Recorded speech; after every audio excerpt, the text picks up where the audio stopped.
Good morning, good afternoon, good evening. Hello, my friends. This is Kevin Lopez from Personal Tutors. Enjoying a beautiful morning today. Well, today the poem that I'm going to discuss and define to you is a beautiful poem and the last poem in the 7th standard NCERT syllabus from Honeycomb book, that is The Meadow Surprises by Louise Brandt Phillips. Friends, this is a poem about letting you know the beauty of nature. This is a poem that helps you understand the emancipation and the joy of understanding the nature. Let's go ahead and not waste time and read the lines of the poem with examples and explanations. It starts as meadows have surprises.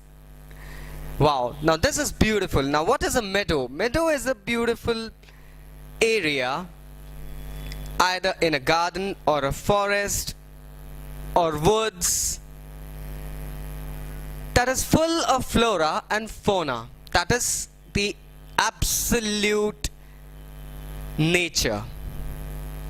That is the nude nature that can be experienced in the meadows while having a walk, while hiking, while trekking. That's what it's mentioned. That is, meadows have surprises. You can find them if you look. Well, yes, it is said that you need to keep your eyes open to find the surprises that are hidden in the meadows, because on a conjuncture the meadows just looks like some trees, butterflies fluttering around, birds chirping, the sunlight coming through the tree branches, creating a beautiful aura. That's it in the scenery. But yes, the meadows have surprises. You can find them if you look. Walk softly through the velvet grass and listen by the brook. The velvet grass here is the softest grass available in woods, forests, various places. It is mentioned as velvet grass because the softest coat of grass is always the shiniest. Thus giving it a notion, the poet here very beautifully says that she finds the soft grass to be velvet. And listen by the brook. A brook is a small stream that usually is encountered by us while we go and travel towards the outlands. It's a small stream of water flowing around.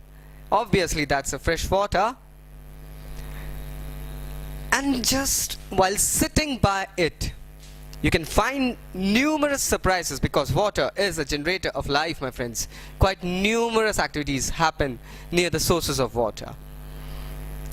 You may see a butterfly rest upon a buttercup. Well, buttercup is a flower. And yes, you can see butterflies fluttering around. That is usually not available nowadays in the cities. That can only be experienced once you visit places close to the nature, away from the pollution. To sip the nectar up, that means rest upon a buttercup and unfold its drinking straws to sip the nectar up.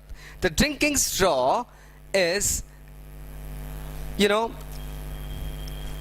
tentacle or the sipper through which the butterfly sucks the nectar out of the flowers.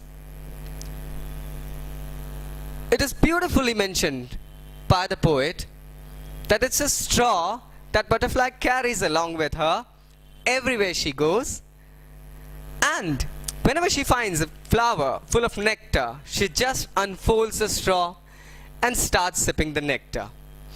You may scare a rabbit who's sitting very still. Though at first you may not see him, when he hops you will. Rabbits belong to the Animalia from the rodent families, my friends. Now here, the peculiarity of this animal is mentioned. The rabbit usually lives in burrows, comes out, stands still, observing things around. While you may be enjoying the nature's beauty, the butterflies, the stream, you may not be very precisely be finding a rabbit sitting around. And you may scare him. You may scare him unknowingly, but you'll know about the scare when he just starts hopping around. Because it's usually the rabbits that they gel up in the camouflage or the background of the meadows, and you can only see them while they are hopping around. A dandelion whose fuzzy head was golden days ago has turned to airy parachutes that flutter when you blow. Wow, a dandelion is a flower. Basically, when a dandelion is in the early stage of blooming, the bud usually has a golden haze on it, my friends. And when the bud opens up, the sweet petals come out in a shape as if it's a parachute, and it flutters when you just blow it. When you blow air to it, it flutters like a parachute, my friends. That's what the poet explains. Explore the meadow houses, the burrows in the ground, a nest beneath tall grasses, the ant's amazing mound. Explore the burrows houses. Now here, the meadow houses, the burrows and the houses are closely conjunctured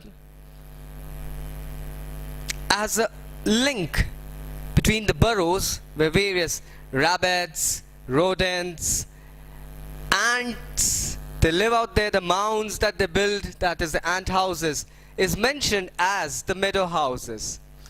The houses that these animalia built around in the meadows are known as meadow houses. They may be burrows built by rodents. They may be an ant hill built by ants. That is usually called a mound. Oh, meadows have surprises and many things to tell. You may discover these yourself if you look and listen well. Beautifully, the poet ends the poem here by saying that the meadows have surprises, my friends, only if you listen to them well. You can discover yourself. You can discover them all by yourself by just having a walk and a stroll in the meadows. And you can find these surprises only if you see and listen well.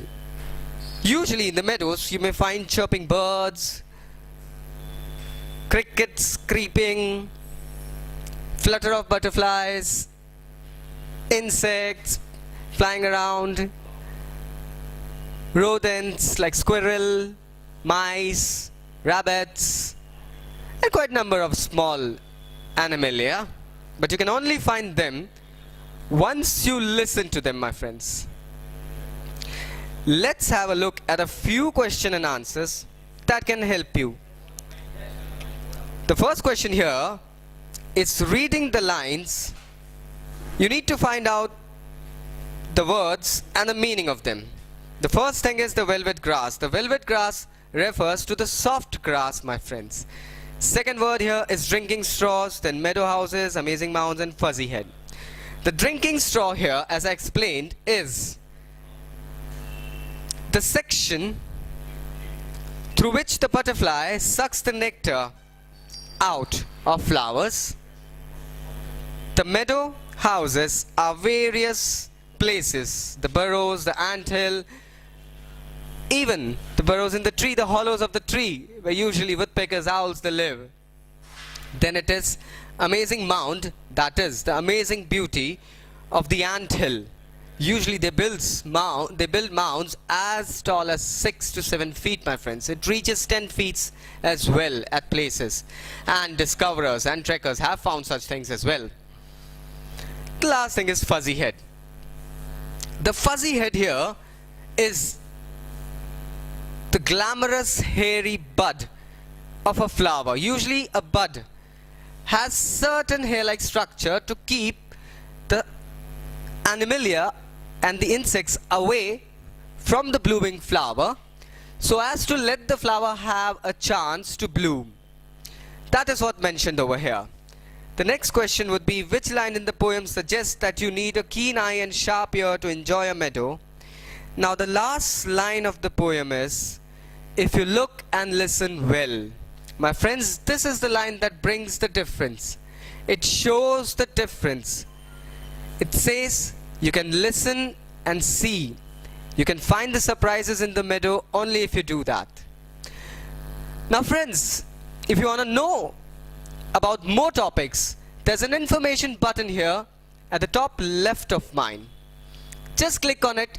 You'll automatically be transferred to the playlists, where you can find further informative videos and suggestions provided by us at Personal Tutors. You'll also find some annotations and related videos down below. Just click on them and you'll be going ahead and getting linked to the associated suggestions. So thanking you very much today for attending this session with me. I'm Kevin Lopez signing off. See you again.